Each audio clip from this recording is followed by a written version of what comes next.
Hello, everyone, and welcome to another Premier Injuries Daily Roundup. We're speaking ahead of game week 14 and lots to talk about with several teams involved in European action. However, we'll start with a mop-up of game week 13 where Bournemouth travelled to the London Stadium on Monday night to face West Ham. Of course, the Hammers won 2-0, but the Cherries' night was marred even further by the loss of two players. First up, Dominic Solanke limped off just before the break due to an ankle problem. Now, we've seen leaving the London Stadium with his foot in a protective cast.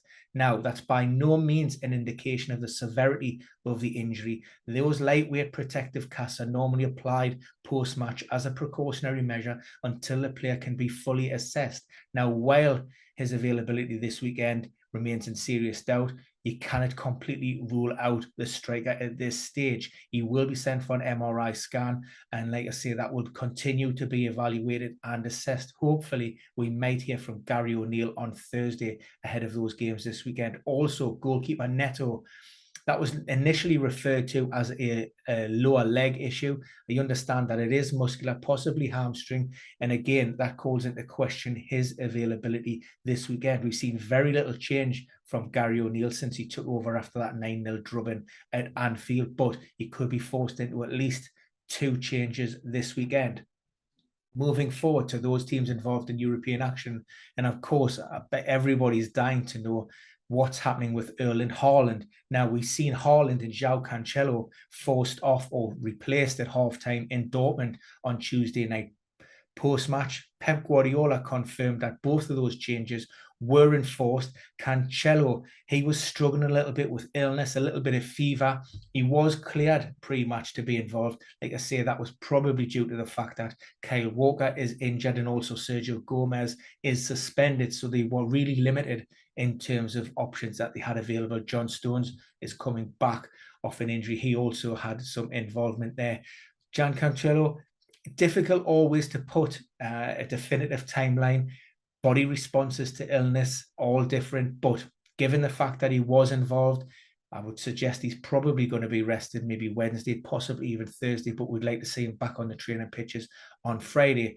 Erling Haaland, he's the one that everybody's been talking about. Now, those 3 points that Pep outlined after the 0-0 draw against Dortmund. Firstly, he said he thought the striker looked really tired, looked a little bit fatigued. And I think it's easy to forget that Haaland has just arrived in the Premier League, given his impact. So he's still adapting to the physicalities, the rigors, the demands, the intensities of the game. So this is going to be an ongoing, gradual process until he acclimatizes to life in the Premier League. So there was a fatigue factor to consider. He also said that the striker was a little bit under the weather with that same sort of fever that João Cancelo was struggling with.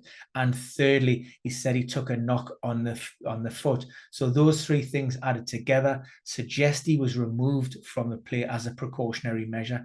As it currently stands, I'd be very, very, very surprised if he wasn't involved this weekend. Like I say, difficult with the illness because we don't know the body response. And also, secondly, with injuries, those can evolve. And they could be a lot worse than initially feared. So, that 24 to 48 period where they're going to be evaluated and assessed. But I'd remain fairly confident that he would be cleared. Just a quick note with regards to Riyad Mahrez. There was another penalty miss in Dortmund. I think that's 25 of the 80 have been missed by City during Pep's reign. Pep Guardiola said it's time for Mahrez to take a break from those responsibilities. Who will come in? Obviously, Haaland is one potential.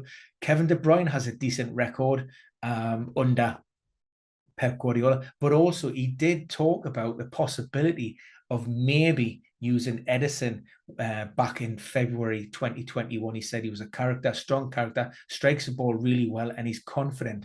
So that might be one for Ederson owners to hang your hat on. That could be hopeful that we may get a goalkeeper scoring a Premier League penalty. That would be great. Anyway, to tonight's matches, so we're recording on Wednesday, we will see Liverpool in action. Thiago Alcantara has not recovered from that ear infection, that ear problem that also kept him out of the Forest game, but we'll say we're fairly confident for game week 14. Elsewhere, there'll be no Oxlade-Chamberlain or Naby Keita in the squad, but we know they're both training. Neither player is eligible as they weren't added to the Champions League squad for those group stages. Ibrahima Konate, he could come back in contention, and also Darwin Núñez has trained. Too soon for Joel Matip. For Spurs, Christian Romero and Pierre-Emile Højbjerg, they missed the Newcastle game. They were slight muscular issues, more fatigue related, and I think it was Antonio Conte just protecting those players. So again, I'd be very surprised if they weren't in the matchday squad. Certainly with Romero, I know he has been on the training pitches and he should be cleared. For Thursday night, Manchester United.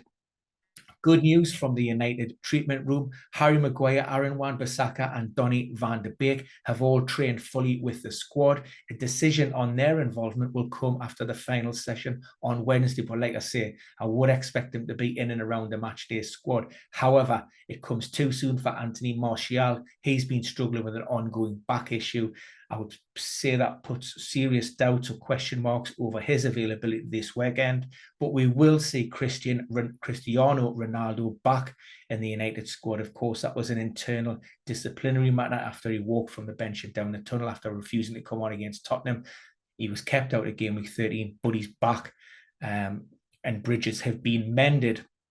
For West Ham, Maxwell Cornet has suffered a slight setback. It's going to probably keep him out of Sunday as well as Thursday night. So maybe next week's Europa Conference League tie. There are also big question marks over Craig Dawson this weekend, back-to-back dead legs, although his fitness is improving. Paquita, that was a right clavicle shoulder problem, AC separation, we believe. Not as serious as first thought.